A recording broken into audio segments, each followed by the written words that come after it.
वांग आणि बटाटा मिक्स भाजी करण्यासाठी एक बटाटा घेतला आहे, 3 वांगी घेतले आहेत, कांदा, जिरं, मोहरी, जिंजर गार्लिक पेस्ट आहे माझ्याकडे, पेस्ट, तिखट, मीठ, कोथिंबीर आणि कढीलिंब आणि गरम मसाला.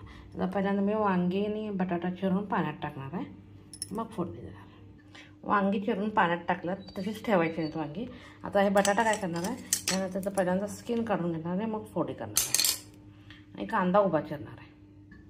बटाटा चिरून झाला आहे तर बटाटा पण वांग्याबरोबर हे केलं, पाण्यात घातला तर कांदा चिरून घेते. तर कढई तापायला ठेवल्या, कढई थोडी गरम झाली की तेल घालते. कढई तापायला लागल्या, थोडंसं तेल घालते.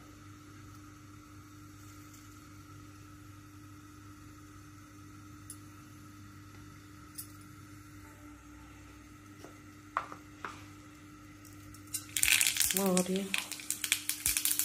जिरे, आलं लसूण पेस्ट,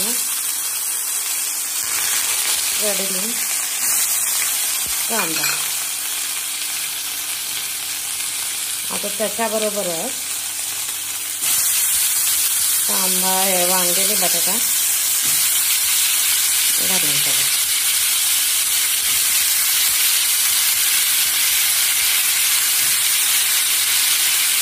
जसं लग्नाच्या पंक्तीत वगैरे असते तुम्ही तशी भाजी आहे, त्याच्यावर जास्त पाणी भरायचं म्हणजे पातळ नाही करायचं.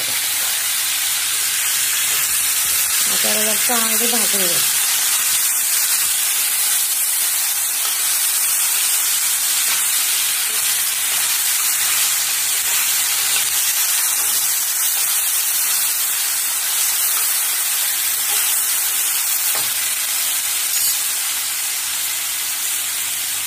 गरम मसाला,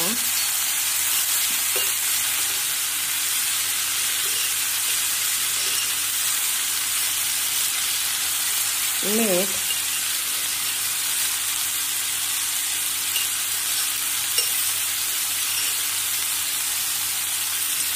त्याच्यानंतर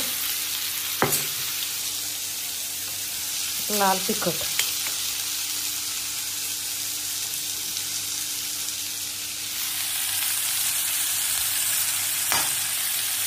ही भाजी थोडीशी झणझणीत असते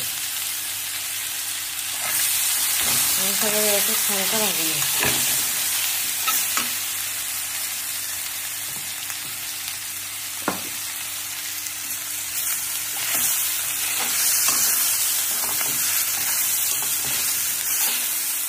आता स्पेशल म्हणजे हे घालायचं, शेवग्याची पानं धुवून स्वच्छ निवडून घेतलं.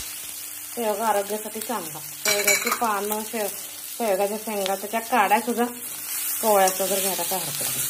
ते घातलं तर एक वेगळ्या प्रकारची टेस्ट येते भाजी.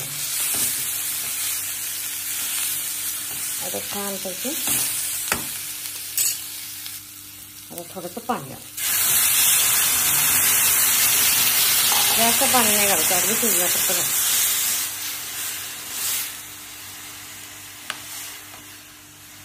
त्याच्यावर थोडंसं शेंगदाण्याचं कूट. आता झाकून ठेवायचं. 10 मिनिटांनं बघायचं भाजी तयार झाली असते.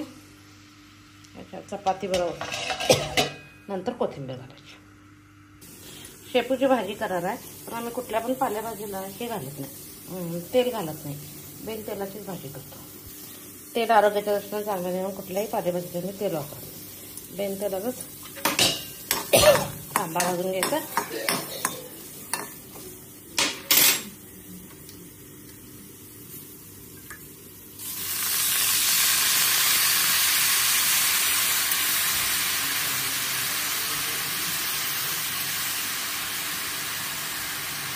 थोडं मीठ घालायचं, परतून घ्यायचं.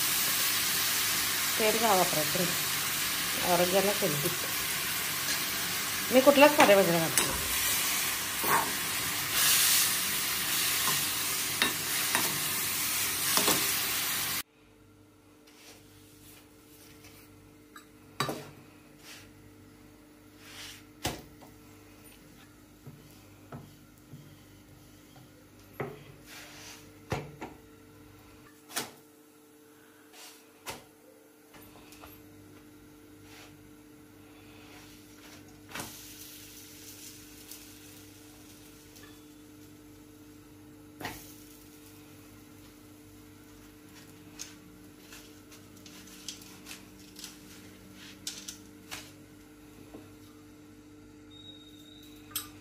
थोडीशी चपाती कट झाली.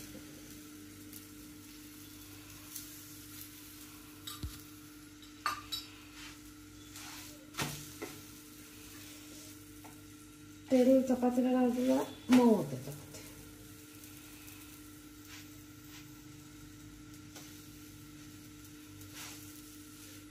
तेल किंवा तूप लावायचं.